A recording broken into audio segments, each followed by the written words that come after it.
আসসালামু আলাইকুম দর্শক। বর্তমান অন্তর্বর্তী সরকার বা সরকারের নেতৃত্বে যিনি রয়েছেন আমাদের শ্রদ্ধাভাজন অধ্যাপক ডক্টর মোহাম্মদ ইউনূস, তিনি তো একজন বিখ্যাত অর্থনীতিবিদ। তিনি ম্যাজিক দেখাচ্ছেন, তার ম্যাজিকে দেশের অর্থনৈতিক কর্মকাণ্ড নাকি চাঙা হচ্ছে, দেশের মানুষ ভালো আছেন।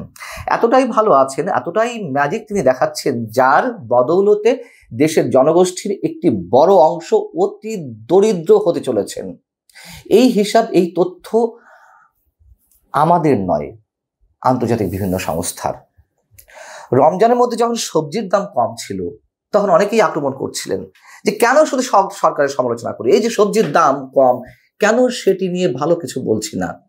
কি অদ্ভুত এক রাষ্ট্রে বাস করি আমরা। সবজির দাম কম, সেটি নিয়ে প্রশংসা করতে হবে, অবশ্যই প্রশংসা করতাম যদি কিনা সত্য হতো। সবজির দাম কম ছিল, এটা সত্য কথা, কিন্তু কি কারণে কম ছিল এটা নিয়ে বলার কি আছে? এবং সেই সময় এটি বলেনি যে যা হতে চলেছে সেটি হোক, তারপরে নয় বলা যাবে। এমনিতেই শীতের সাথে ওভারল্যাপ করলে রমজানের সময়টি সবজির দাম তখন কম থাকে, আর যাও কিছু বাড়ার সম্ভাবনা ছিল, আশঙ্কা ছিল, সেটি সরকার অনেক কষ্টে সামাল দিয়েছে, যাতে রমজানের বিষয়টি সবারকে নোটিশ করে বেশি, যাতে মানুষের চোখে না পড়ে। রমজান যেতে না যেতেই সেই চিত্রটি দেখা গেল। শুধু সয়াবিন তেলের দাম লিটার প্রতি 14 টাকা বাড়লো, যেখানে আন্তর্জাতিক বাজারে সয়াবিন তেলের দাম এখন অনেক কম। সেই মুহূর্তে কেন দেশের বাজারে দাম বাড়ে? এবং অন্যান্য জিনিসপত্রের দামও চড়া হতে শুরু করেছে। আর উল্টো দিকে আমাদের কৃষক আলুর দাম না পেয়ে, পেঁয়াজের দাম না পেয়ে, ন্যায্য মূল্য না পেয়ে তারা একে একে হতাশায়, বঞ্চনায় নিজেদের জীবন মৃত্যুর হাতে সঁপে দিতে শুরু করলেন। এতটাই আমরা ম্যাজিক দেখছি যে সেই ম্যাজিকের বলে নতুন করে এই বছরে 30 লাখ মানুষ অতি দরিদ্র হতে চলেছেন। এবং শুধু অতি দরিদ্রের হার নয়, জাতীয় দারিদ্র্যের হারও বাড়বে। এটি খোদ বিশ্বব্যাংকের প্রতিবেদনে এটি উঠে এসেছে। এবং বিশ্বব্যাংকের যে আশঙ্কা, সেই আশঙ্কার সাথে দেশের অর্থনীতিবিদরা একমত পোষণ করছেন।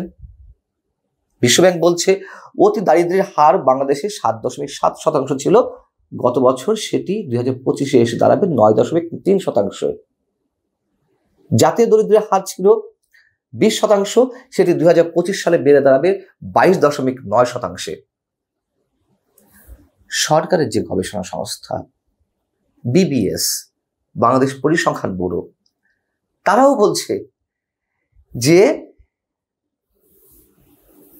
2022-এ 18.7% দারিদ্র্যের হার ছিল, সেখানে সেটি বাড়ছে। এবং তার সঙ্গে একই সুরে কথা বলেছে সরকারের আর এক সহযোগী সংস্থা বাংলাদেশ উন্নয়ন গবেষণা প্রতিষ্ঠান। তারা বলছে 2 বছর আগের চেয়ে দারিদ্র্য এবং খাদ্য নিরাপত্তা পরিস্থিতি অবনতির দিকে যাচ্ছে। মানদণ্ডটা কিভাবে নির্ধারণ করা হয়?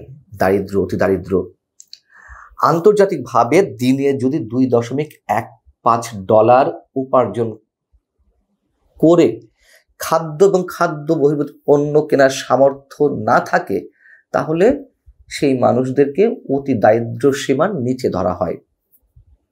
আর আমাদের দেশের যে জাতীয় মানদণ্ড, সেটি হচ্ছে প্রতি মাসে 3,822 টাকা খরচ করার সামর্থ্য যদি কারোর না থাকে খাদ্যপণ্য এবং প্রয়োজনীয় সেবা কেনার জন্য, তাহলে তিনি দারিদ্র সীমার নিচে বলে ধরে নেওয়া হয়।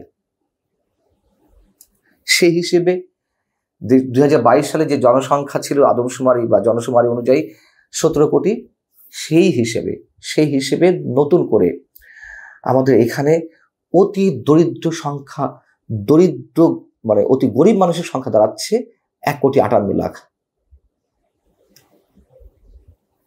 কেন এমনটি চলছে? পিছনের কারণগুলো কি?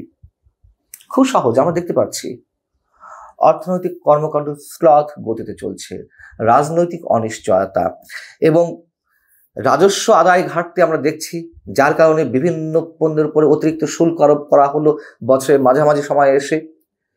জাতীয় রাজস্ব আদায় ঘাট দেখা দিয়েছে 65,000 কোটি টাকা। বোঝাতে যাচ্ছে সুশাসন কোথায় গিয়ে ঠেকেছে।